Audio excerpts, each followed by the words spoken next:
గుంటూరు జిల్లా కోర్టులో పవన్పై కుట్రపూరితంగా కేసు నమోదు చేశారని మండిపడ్డారు Janasena PAC chairman Nadendla Manohar. Volunteer వ్యవస్థపై పవన్ సంధించిన ప్రశ్నలకు ఇప్పటివరకు సమాధానం రాలేదని చెప్పారు. 2,60,000 మంది వాలంటీర్లు ఉన్నారని, వారిలో 1,02,530 మందికి సంబంధించి సమాచారం అప్లోడ్ కాలేదని ఆరోపించారు నాదెండ్ల మనోహర్.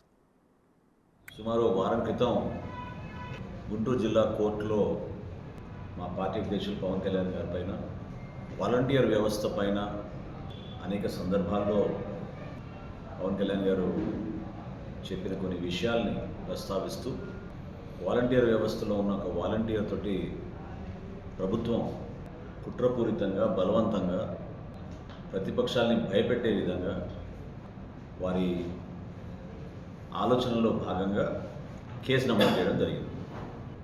అధికారంలో ఉన్న పోలీస్ ఆఫీసర్లని, మంత్రుల్ని, శాసనసభ్యుల్ని, ఎంపీల్ని పవన్ కళ్యాణ్ గారి పైన వ్యక్తిగతంగా దాడి చేయడం, వాలంటీర్ వ్యవస్థనే కించపరచాలనే ఒక భావన తీర్చడానికి వీళ్ళు విపరీతంగా ప్రయత్నం చేశారు.